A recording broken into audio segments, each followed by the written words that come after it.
have to come to grips with the fact that ladies are the most amazing, beautiful, intelligent, meanest motherfuckers in the world. I spent my whole life wanting to get the girl, right? Then I got married and realized I am fucking afraid of women. You understand what it's like? And I gotta be honest, I'm married to a black woman, and that's a beautiful thing, right? At first. At first. Then it kind of turns into like, it's like you're married to a parole officer that likes to have sex with you every blue moon. It's a little different. The fun changes, you know what I'm saying? Fellas, you know what I'm talking about. You ever been out with your boys having a good ass time, and then your phone rings and it's your girl, and you feel like you just got pulled over by the police? You're like, oh yeah, hey, pour me another one. Yeah, oh shit, everybody, shut the fuck up. Get her out of here, get her, oh my God. Ooh, she almost caught me having fun, Jesus Christ. I've only been married to a black woman, so, I don't know what it's like to be married to a white woman. It looks fun. I have one of my best friends, his name is Dan. He has a white wife, he's white, they match.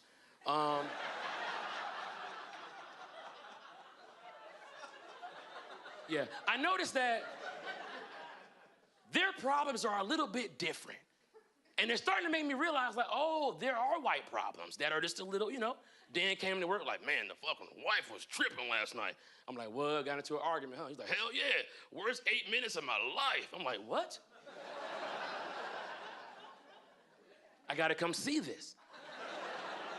I go to his house, his wife is at the sink, she's doing dishes, very passive aggressively. I noticed that, from observing Dan's wife, white women are very passive aggressive. They do things where they want you to ask them what's wrong, and then that sparks the argument, right? She was at the sink doing the dishes with the flat booty, She was like, ah.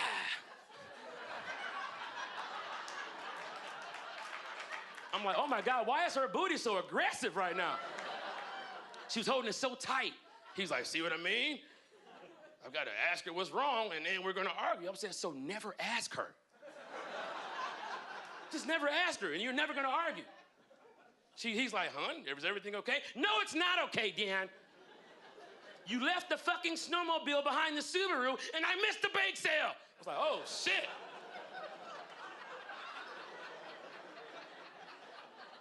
I'm like, that's a fun-ass problem. You understand what I'm saying? If that's all it is, I'm down. Me and Dan hung out the other day, went to the strip club, stayed in there till 4:30 in the morning. Neither one of us checked in with the wife. I know, right? Dan, his wife's white. He don't give a damn. I'm like, Dan, it's fucking 2 o'clock. I quit having fun at 2:30 because I knew better. I'm like, you know what? No more fun. It's 2:30, Dan. By 3:30, I'm like, yeah, I need somebody to shoot this club up tonight. I need to either get hurt or be on the news doing an interview. Like, yeah, they was in here shooting like a motherfucker, man. That's why I'm late, so. 4:30, I'm looking for apartments on Zillow. Like, yeah, I'm homeless, bro. I can't even. I know I can't go home, Dan, so I don't know what to do. We're walking out, 4:30 in the morning. I'm like, Dan, I'm scared. It's 4:30, like, what are we gonna tell our wives? He said, we're gonna tell them that it's fucking 4:30 and we had a damn good time. I'm like, well, shit, can I come over there? Call her, see if you can have company for like a month. I need somewhere to lay low. Sure enough, Dan goes home, walks in, stumbling drunk. Hey, honey, what's going on? I'm drunk. And he had glitter on his eye. Glitter only comes from strippers. I feel like that's like stripper lotion that has the glitter in it. Might be some glitter winches in here, but she said, there's fucking glitter on your eye. He said, yeah, probably one of the strippers. She said, you know what? Go to bed, asshole. And that was it. The next morning, he calls me to see how I did with my wife. I'm like, bro, I'm still in the parking lot trying to figure out my life. I'm not going nowhere near the house. I am homeless. I just ordered a pizza to my license plate. I am fucking surviving right now. And And you know how it be, fellas, when you got that white homeboy who just wants to liberate your black ass. He's like, bro, you're the man of the house. Have some balls. I said, Dan, you don't know shit. I got the dick, she got the balls.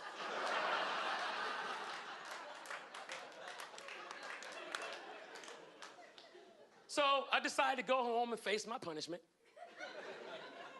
I'm driving home. You ever notice how nice you are in traffic when you don't want to get where you're going? You be like, oh no, come on, bro, come on. And I'm riding home and Dan's words are just ringing in my head. And I'm like, maybe he's on to something. I'm the man of the house. I pay the bills in this motherfucker. I brought the dick to the relationship. I do 88% of the fucking. I don't make her hump like that. You lay down. You know what I'm saying?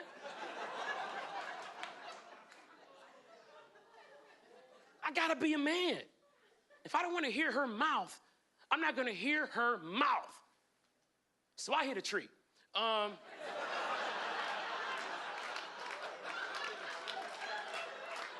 Yeah, found a great tree, you know, nice and fat, you know. Took my seatbelt off like this was the only way.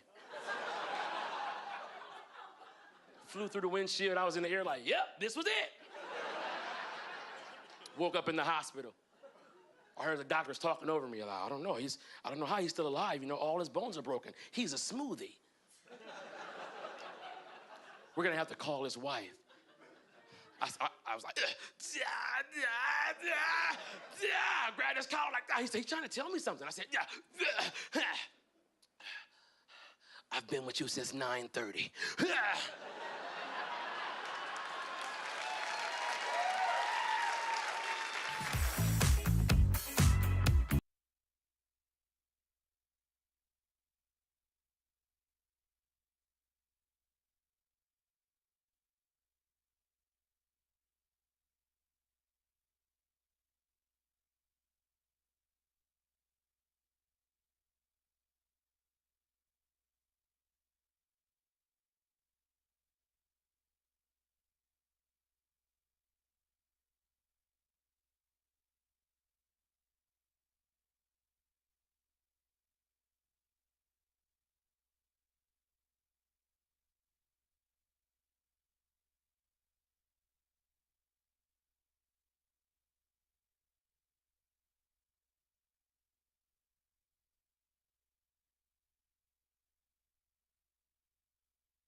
Film Degrees at Full Sail University puts the tools in your hands to develop your artistic vision and become a creative storyteller.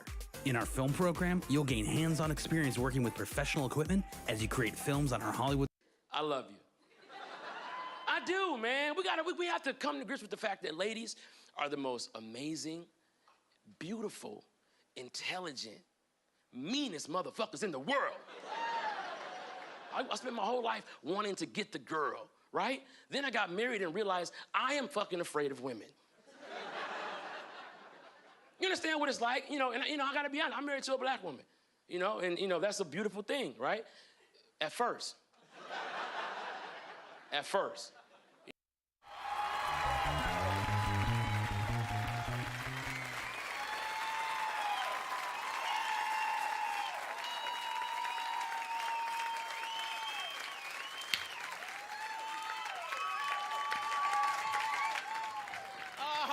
Shit, thanks for coming. Yes. Look, man, try your best to have a good time. Try your best. I'm not saying have a good time, because that's not necessarily what's gonna happen. But try your best. All right? I'm not no asshole, but sometimes I mess up, man. And I try to love people, man. I swear to you. I'm a loving person, but sometimes things happen. Like, I'm watching the worst floods on TV in the history of America in North Carolina. And, I'm watching the news and they have rednecks on TV just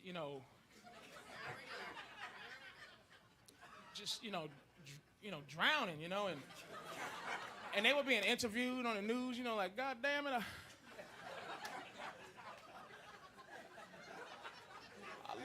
I lost everything. We tried to stack sandbags on top of each other. But it didn't work. The water just overtook our efforts, and I lost everything. My dog died. I didn't know what to do, and I swear, man, I'm not no asshole. I started crying, you know. I cried because I couldn't give a fuck. I tried my best. I really did. I'm like, oh, Jesus.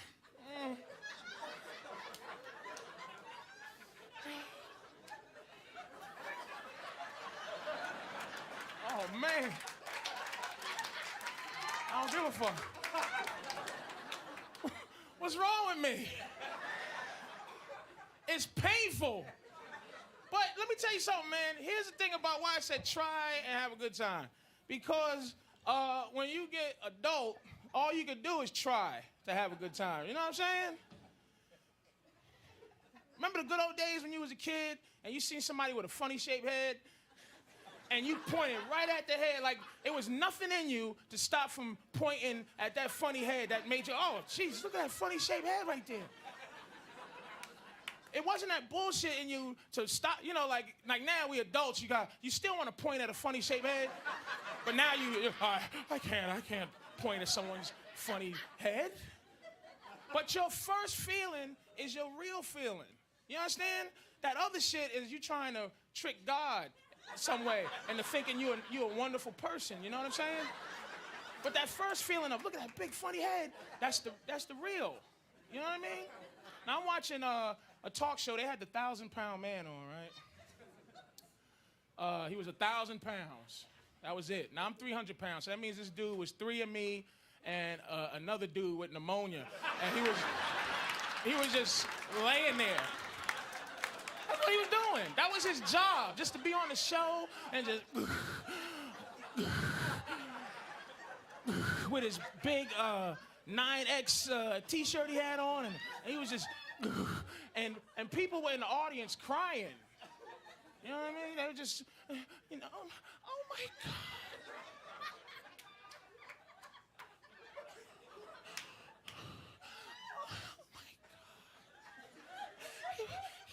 He's 1,000 pounds?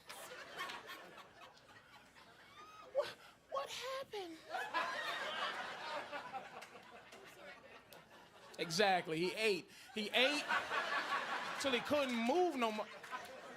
You don't catch 1,000 pounds. Nobody stick you with a dirty needle and give you 1,000 pounds. You eat.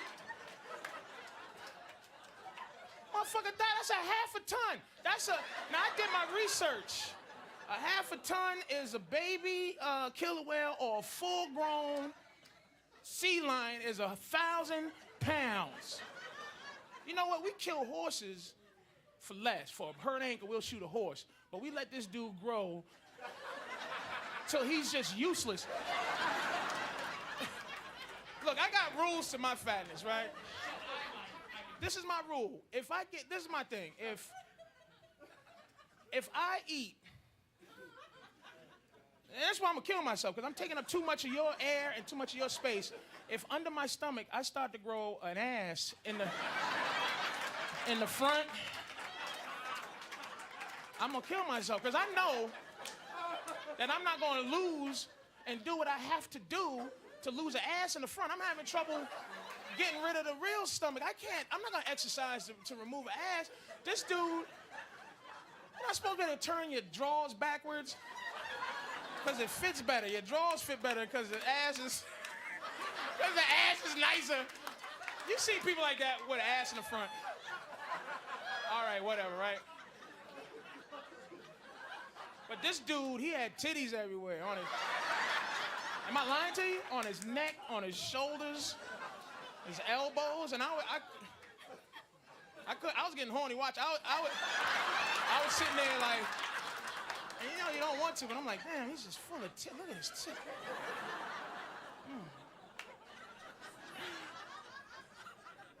God is hilarious.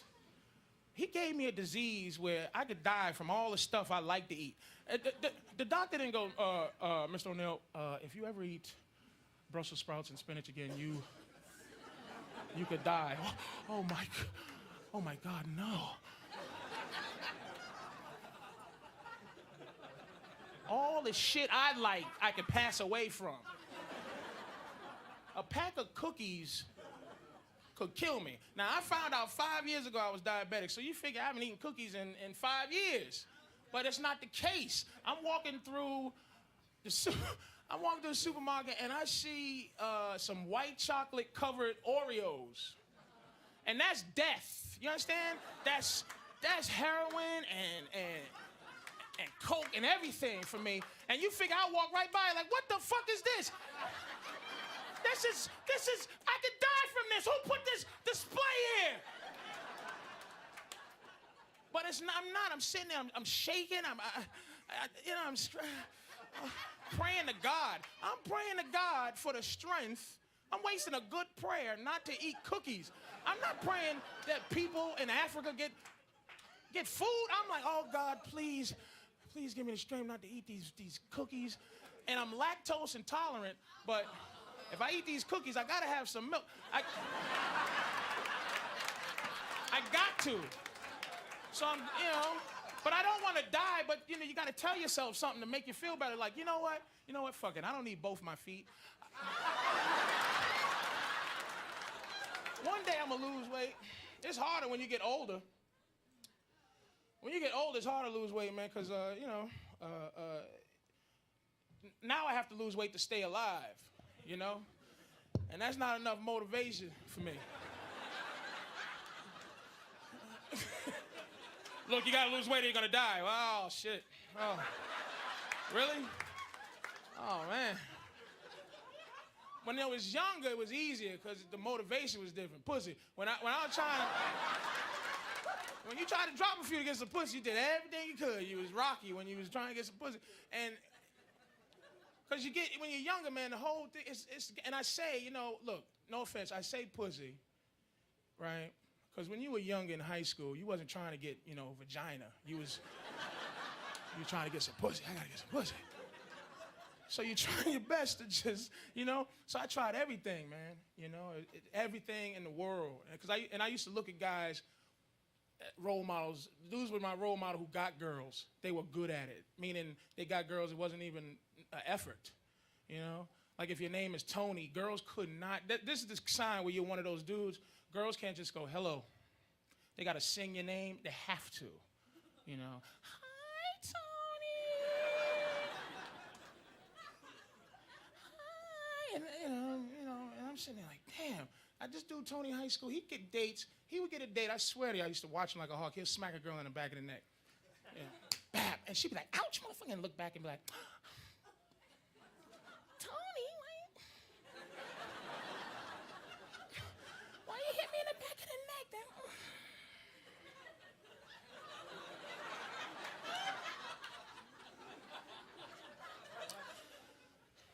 You want to go to the movies?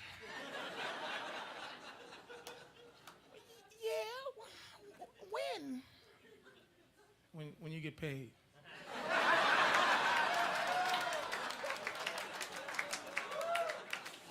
And I used to be in the back watching them, looking, yeah.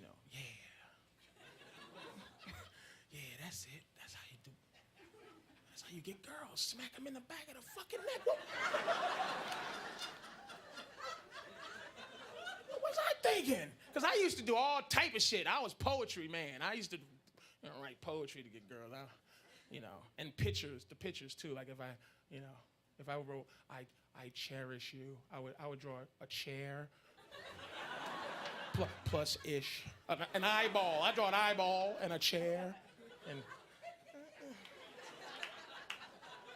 oh, that's so cute. Oh, look at that. Oh, that's wonderful. But this new shit, I'm like, yeah, hit girl in the back of the But whatever he did, that wasn't my shit, you know? It didn't go like it. You ever watch the original Frankenstein?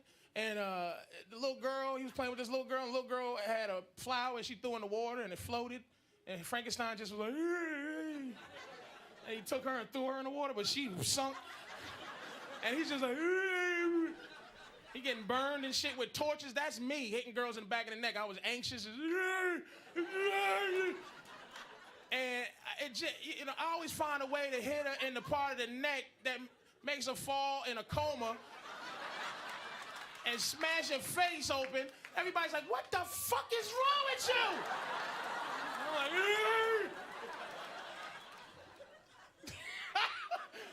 like, shit. Women bring all type of stress to the motherfucker, right? Y'all, come on, stop. Damn. Women don't want to be sex objects. Reconsider from time to time. Reconsider. Because it helps us. It helps guys. It helps us out of this violent streak we got. Guys they just get violent. Anytime I'm getting violent, I see a woman with a nice ass. That shit calms me down. And it brings men together because a nice ass is it's some kind of thing that men have with a nice ass. You can't enjoy a nice ass by yourself. If you see a nice ass alone, it's no good. You can't. You need somebody else. You're looking, but you start looking for somebody else.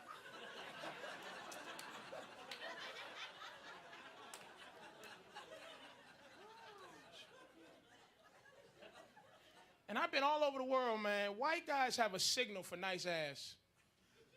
And it doesn't even involve verbal contact. It's just like, you don't want to talk to me, but you want to enjoy a woman's ass with me.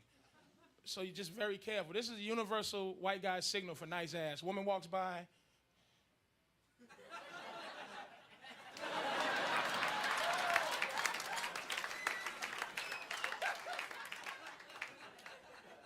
Don't confuse that with nice titties. Nice titties is...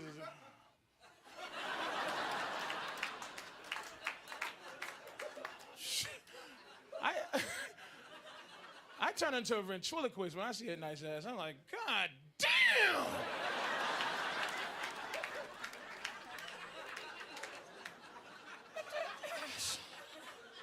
Oh, shit. Y'all can help us, ladies. I'm serious. Well, we got that violent street shit. It's the strangest thing. You ever get violent for nothing? For no reason? Is that a weirdest feeling?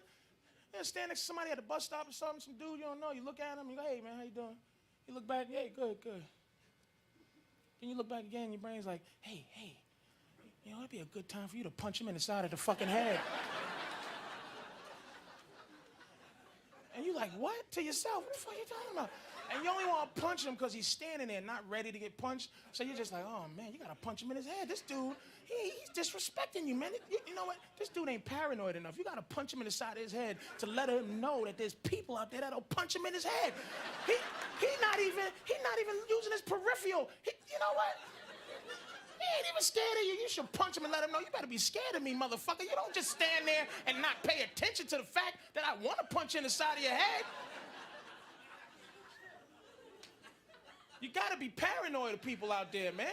You gotta look just like this. Don't let people guilt you into death. I see Arabs on the train, I watch them. Do you understand me? If they got bags and shit and they get up and walk away, hey, you left your bag, man. You left your bag, sir. You left your bag. What? What do you mean you left your fucking bag? It's garbage. No, get your bag. Why? Because it might be a bomb. I don't trust you. I'm watching you. White guys are good for that shit. Y'all are good for that guilty shit. That's your punishment. For racism, guilt. White guys are so afraid to be a racist. I'm telling you. You see a few black guys walking towards you in an area you don't belong in, run. But you can't run. See black guys coming out. I don't want to assume that these young men are going to beat me in my face. I don't want anybody accusing me of racism. So they got to wait to get beat up first before they can even think about running. My advice, run, get home, feel guilty, but be alive. Alive and guilty is a good thing. Because if I see 5 bald white dudes walking towards me, I ain't gonna wonder if they got cancer. I'm gonna go.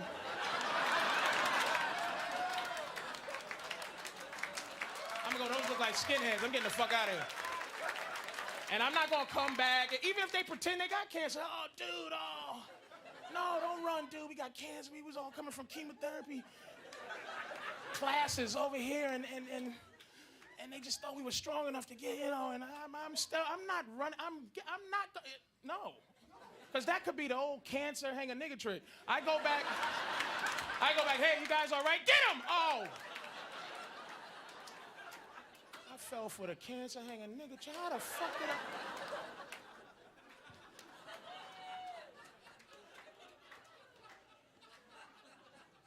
I get paranoid delusions all the time about going to prison for shit I didn't do. You know? Like, white women make me very nervous. And not now, because there's witnesses, but I'm talking about at night. White woman's walking towards me, and she could be nervous, you know. Oh, Jesus. You know, getting that fantasy going. Big black guy, hope he doesn't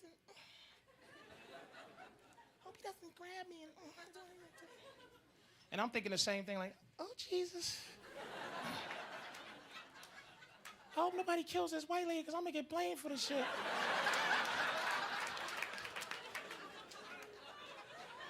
I keep my receipts. I collect receipts, because it's a trail of where I've been during the day, during the week. It's a time, it's a date, it's a place of where I've been, and I don't go more than a half hour without buying some shit. Ever. Because you can kill somebody and then make it back to where you got to be in a half hour. So every 15 minutes, I buy something. A candy bar, whatever. Hey, can I get a candy bar? Hey, thanks. Can I get the receipt? A receipt for a candy bar? Why? I need my receipt, man.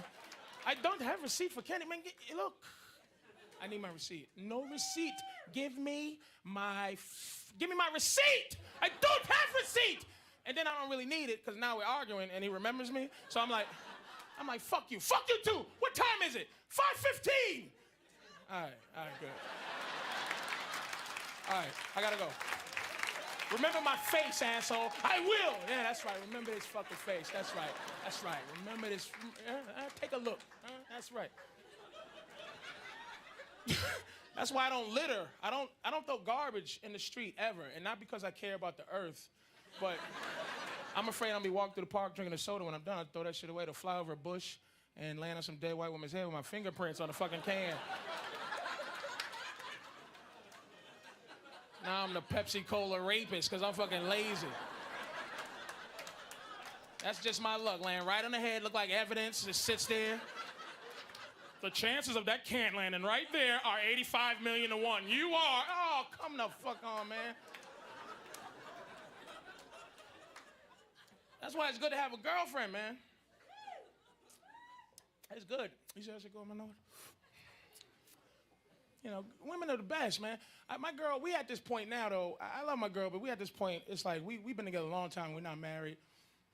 And we went from early 20s together to 30s, and it's good for me, but for her now she's panicking because we don't have kids, and she's like, I gotta have a baby, or I don't have any eggs left. All my eggs they're no good. You gotta hurry up, and I gotta listen to her panic, and I don't know what to do, you know, because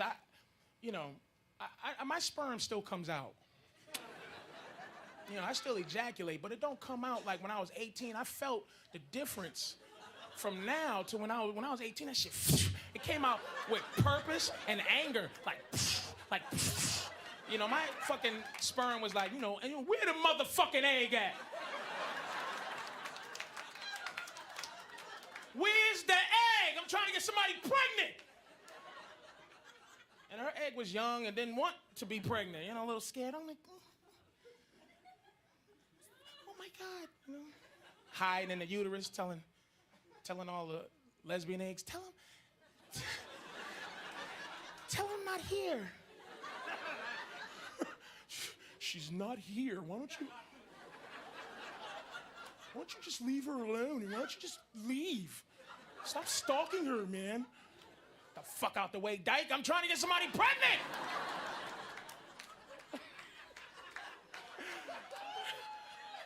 I mean, now it still come out, but I know the shit ain't like it used to be, you know? Because you see me, I ain't moved a muscle. You know, now shit comes out like, load 227, please report to the tip of the dick. Load 227, please report to the tip of the dick for attempted pregnancy, thank you. Now my sperm's like, hi, anybody around? And her egg is angry, knitting a sweater. In here, faggot.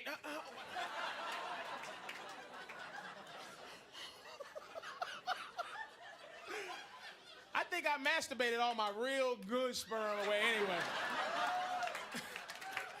You know, all I got left really is some fucking bank tellers and a couple of security guards left in my sperm. All the real good citizens are jerked off, man. I've been jerking off in the shower, so I'm surprised a baby hasn't crawled out the drain yet.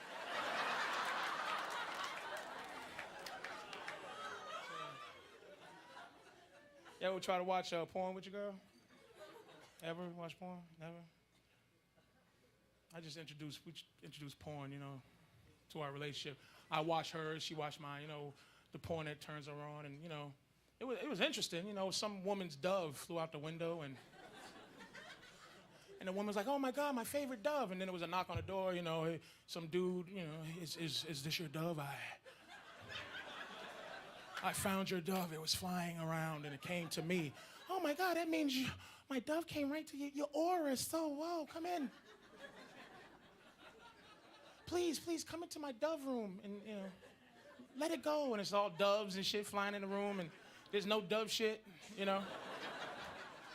It's a beautiful dove room and there's a lot of slow motion shots and there's a lot of wind. And I'm like, wow, if you like, wow, that turns you on, you're gonna love mine. Whatever, right? I put in my favorite tape, People Fucking. Volume 1, and I put it in, hey, and she's just like, ugh, what the do you know these people? And I'm like, oh, shit. And she's like, I gotta go. And I felt bad until we ended up having sex later on that night. We ended up doing everything on the tape, stuff we never did before, and I don't discourage her when she does new stuff. You know what I mean? She likes her nipples pinched really hard, you know. And she goes to reach for mine, and, you know, I got, you know. Because you don't want to be no punk during sex pain. You want to take it, but you go, ooh. Fuck, I don't do that. But this one was so violent, I couldn't let her do it no more. She just started, boom, flicking my nuts. Boom, boom. Oh. And I was trying to take it, but I couldn't. I'm trying to reach for oh, shit. All right, stop. And it was my fault, right? Because she saw the dude on the porno tape getting his nuts flicked, and he, you know, he enjoyed it because he had professional porno nuts. He, you know, boom.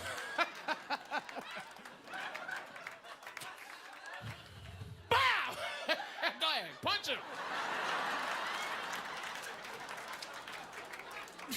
The best thing I ever seen on a porno tape in my life, this is, I swear to you, the best thing, nothing can beat it. This dude is having sex with this girl, and he looks at her and goes, hey, start counting down from 30. And she's like, 30, 29, 20. You know, she starts, you know, messing up numbers. 40. I'm sorry, I forgot. And he just goes like this, hey, that's okay. Just start all over. Now I'm like, what is he do? I'm sitting there watching. It's not even a porn no more. It's a real movie. It's a mystery thriller now. I'm like this.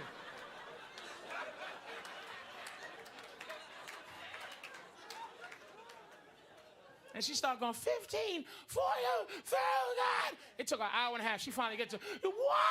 When she gets to 1, he pulls out and comes right on cue. I gave him a standing ovation.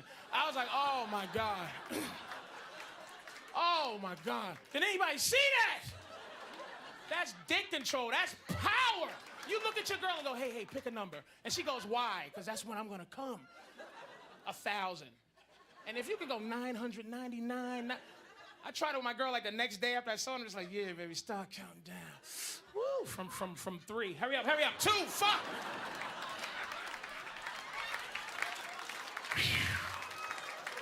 That was magic, wasn't it? Hey, look, I gotta go, man. Y'all take care, man. Thank you. Thank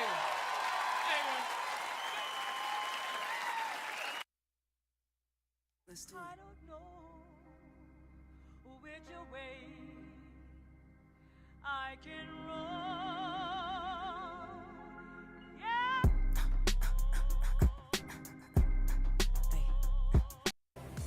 If you go to a house that's a strip club in the woods down a dirt road with no lights in Dothan, Alabama, those bitches are ferocious.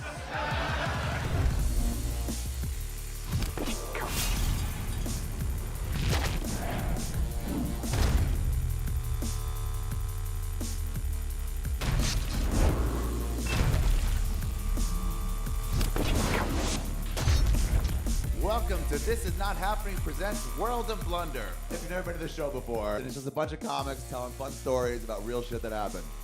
Give it up for my friend and yours, Mr. Joe Rogan, everybody.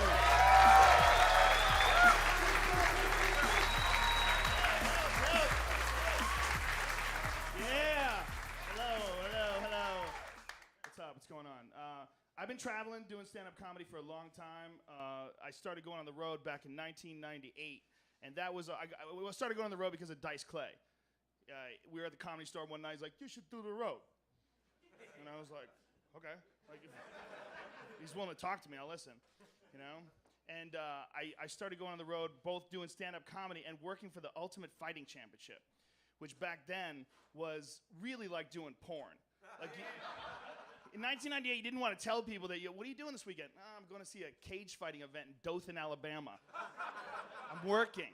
So I fly into this place, and I'm hanging out with these fighters. I'm in my 20s, and I'm completely baffled by the whole situation. I was like, do you ever see that cartoon where there's two dogs? There's a little dog that's hanging out with the big dog, and the little dog's like, where are we going, Spike? And the big dog's like, shut up. Okay, I was the little dog. And I'm just hanging out with a slew of dudes who can rape me. And one of them wants to go out. And if you're around like these big, giant, like this one dude, let's just call him Bob. We'll call him Bob. It's not his real name, but Bob was this giant wrestler dude who's like 250 pounds of American muscle and Mexican supplements. And we're hanging out in Dothan, Alabama. What does Bob want? Bob wants to get some pussy. Man, there's gotta be some pussy in this town, man. I mean, literally, that's all he wants to do. And we're there with this other dude who is the local DJ. You know, we have to do like morning radio to promote the event. There's this big event down there. And morning radio guy talks like morning radio guy. It's like, what do you guys want to do? There's a voice that somehow or another they're all allowed to use. And it's not like, you know, you're doing a real, like he's doing Jack Nicholson. No, they're all just doing the voice they do at work. It's basically the same thing as the strip club DJ voice. It's very interchangeable. DJ guy's like, hey, I know where the girls are. There's a club just outside of town. Let's head out there right now. So we get in his car. We hop in DJ guy's car, and we start going out of town. And we're in Homeboy's car, and he's playing, you know, his station. We're talking, and Bob is like, man, there gotta be some pussy around here, man. I'm telling you, dude, there gotta be some pussy around here. And we start going down a dirt road. I notice there's no more lights. And I'm like, what's going on? He's like, this is where it is. So we go down this dirt road. This is all a true story. Down this dirt road, there's no lights, and we get to a house. It's a fucking house. And the house has a nylon sign, like one of those signs, you know, you see like temporary sign, and it just says Gentlemen's Club. At a fucking house. And I'm like, oh shit, this is a mistake, man. I'm awake, I'm sober now, I'm not high again. So I'm thinking this is a terrible, terrible place to be.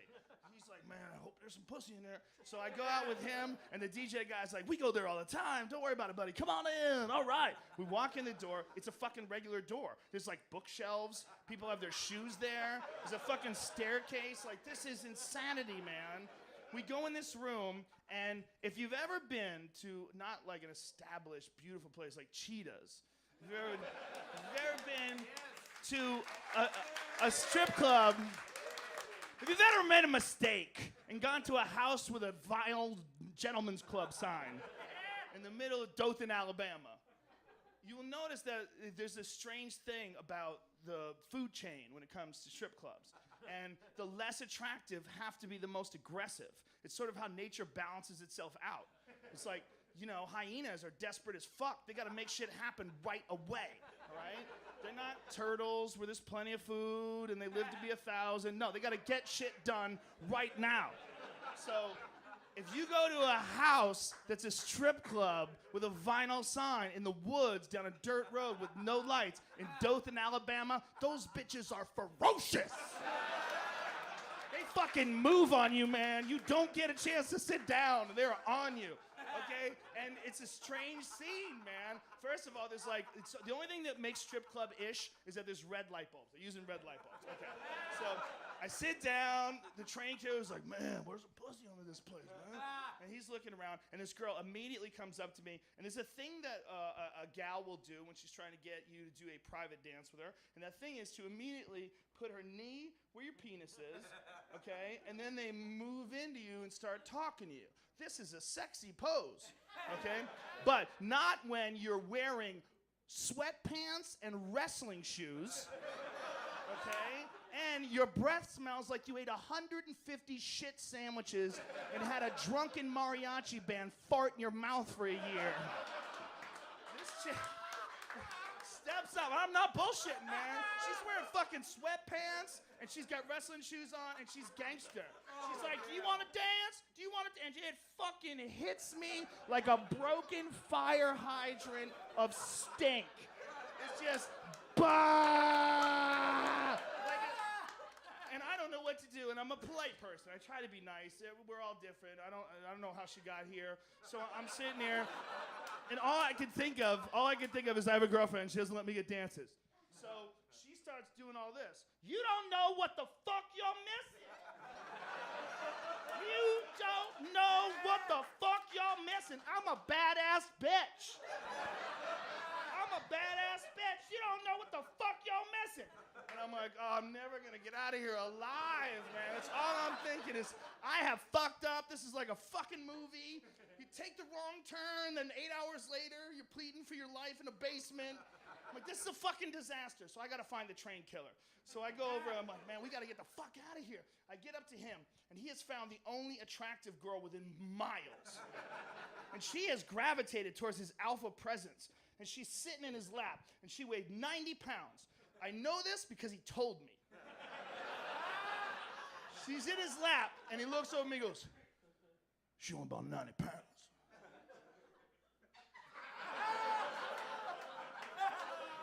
And this happened exactly this way. He goes, that pussy's gotta be tight.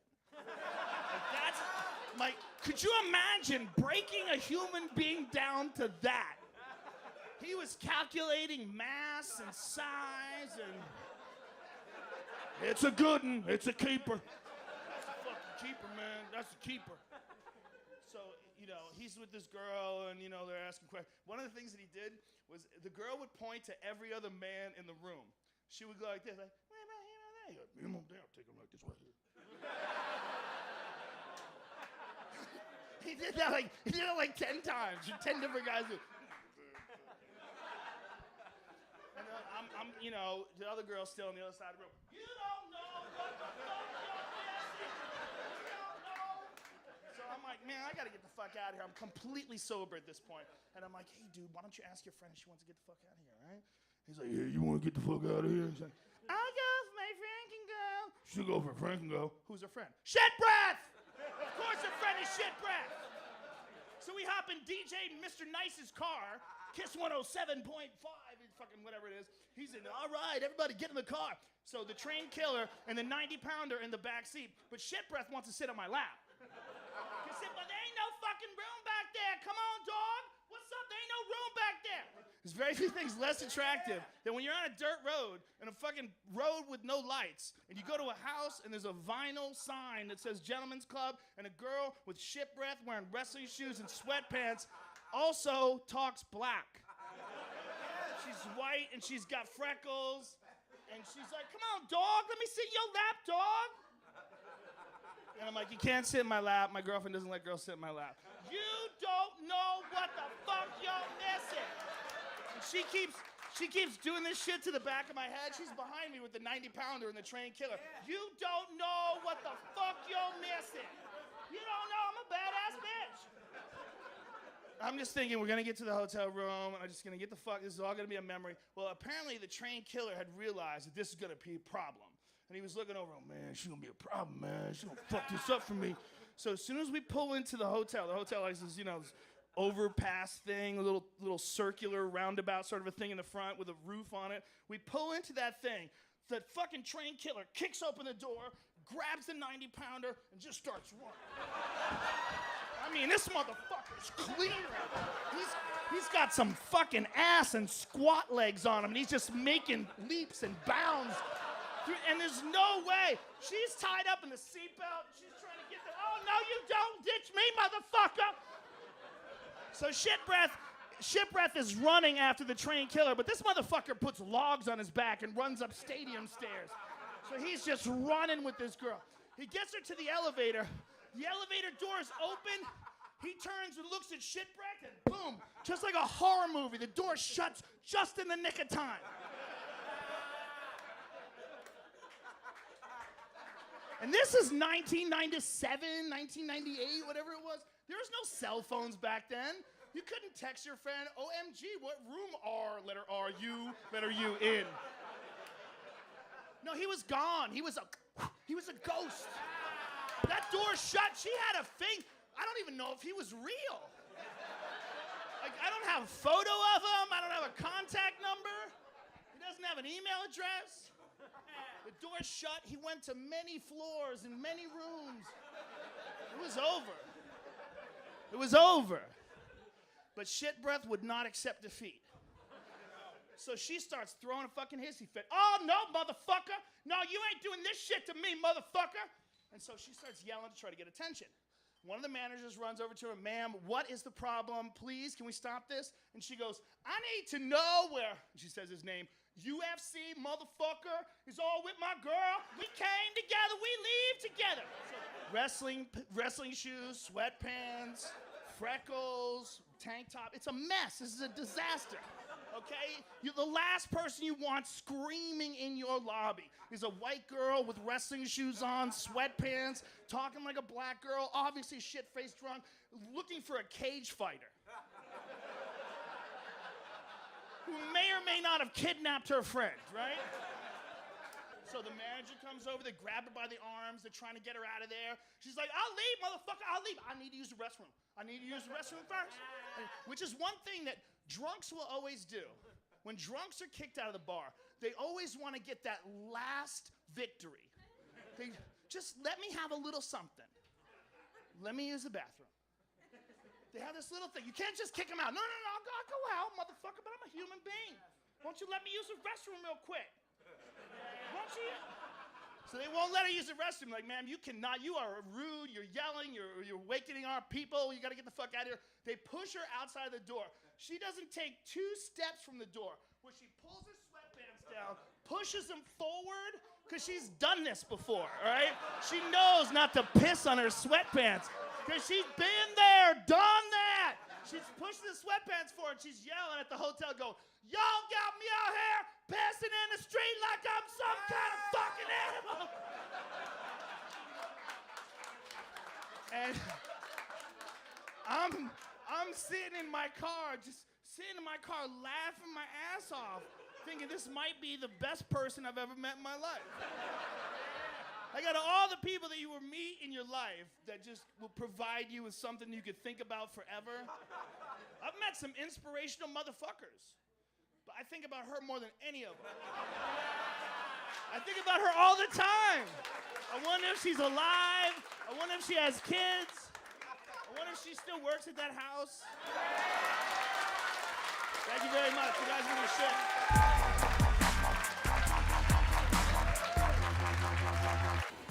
Joe Rogan, everybody. That's Joe Rogan. Thank you very much for doing it. Wow, what a disgusting story. What happened to that girl?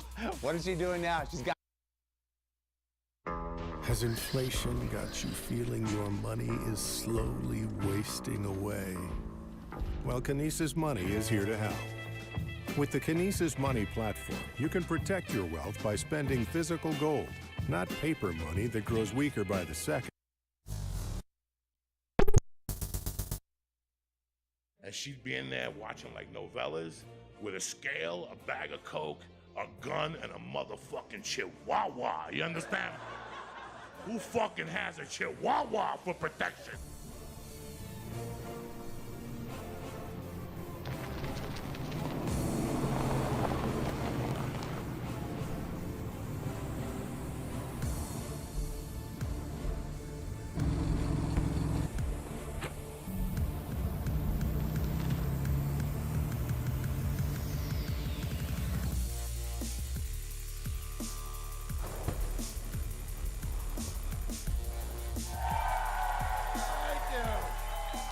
On this show, here's what happens. There's a bunch of comics telling true stories, and that's all it is. The man, the myth, the legend, Mr. Joey Diaz.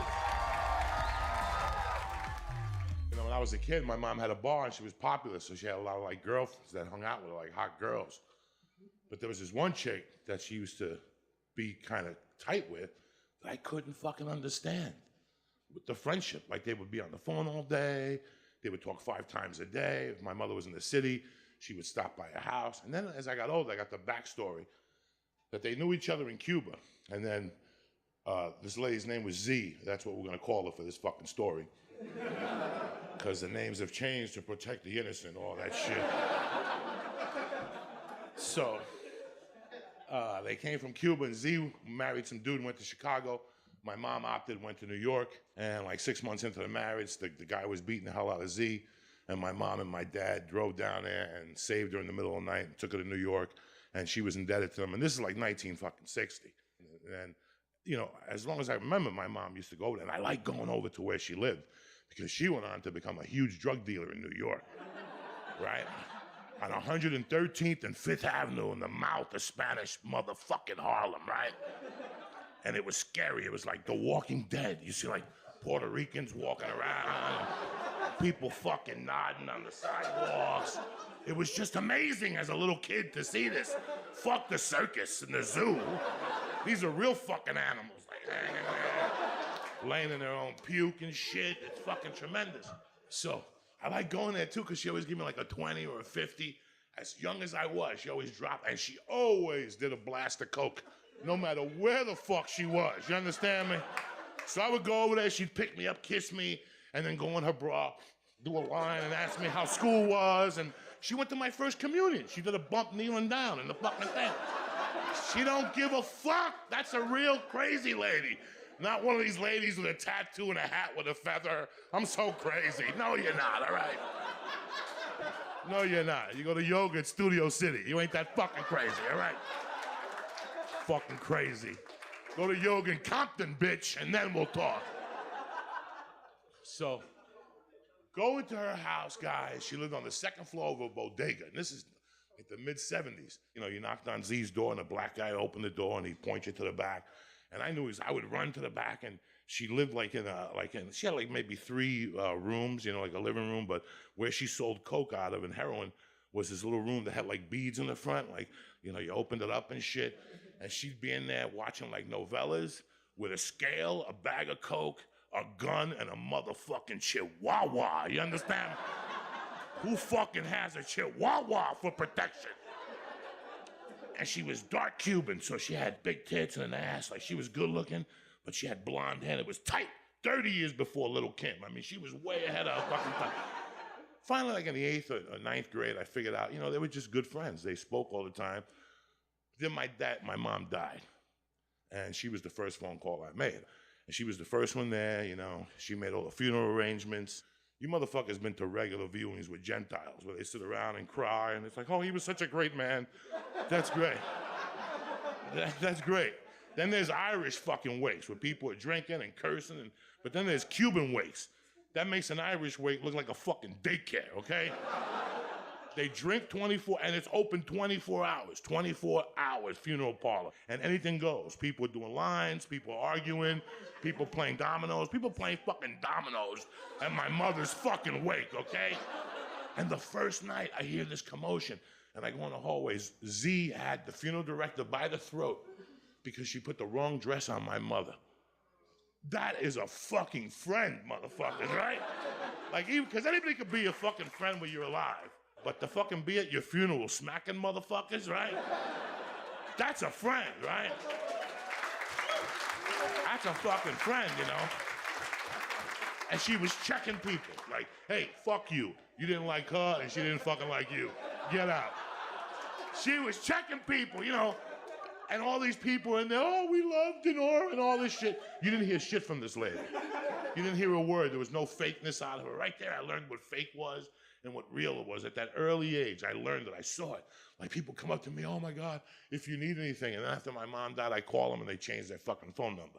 But just little things that I saw right there, and I decided, oh my God, that's what a fake person is. I loved your mother. Oh God, take me. All that shit. You know, the whole fucking 4 days of the wake, Z didn't say shit. She would every once in a while just sit in the back and just take a little bump out of her bra and look at me and go, and she would just watch what was going on. Even, and she was such a woman, like, men would be having conversation. I'm not talking about regular fucking guys. I'm talking about Latin, old school, machismo motherfuckers. And she would go tell them shit, like, shut the fuck up. Like, even they were scared of her. And I observed all this, like, how she had taken over from my mother. And then the last night, my mom got buried on a Monday. And that Sunday, I went outside to smoke a joint, whatever the fuck you go outside of a wake for, to get air. And when I came back, she was alone with my mother. It was the first time they were alone together. And she was kneeling down. And that's why I got it. She was petting her hair. And she was telling her how beautiful she was. And how the world wasn't going to be the same without her. And how she was going to miss her. And she was her sister. And it was just fucking mind-boggling. And then she said, and she turned, like she knew I was there, and she goes, I'm going to take care of this motherfucker. I'm going to take care of him, and I'm going to watch over him, and I'm going to make sure he grows up to be a fucking man. And I saw the meaning of friendship right there when Z was petting her fucking hair and doing bumps. She did a fucking bump right there, right? She did a bump looking at the casket. She's like, I'd give you one, but what's the difference at this point? But then it was after that. She stuck to her fucking word. Every Sunday, she'd come over from Long Island and meet me at Weehawken Cemetery, and she'd bring a bottle of Dewar's, flowers, and she'd pour the bottle of Dewar's out and tell my mother how much she loved her and she missed her, and she'd do some bumps. And by that time, I was doing coke. And she would, like, do bumps into the spirit, like, here's a couple for you. And I'd be like, no, give them fucking things to me.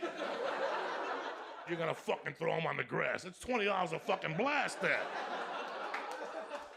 $20, $20, $20. Stop it already. Give it to me.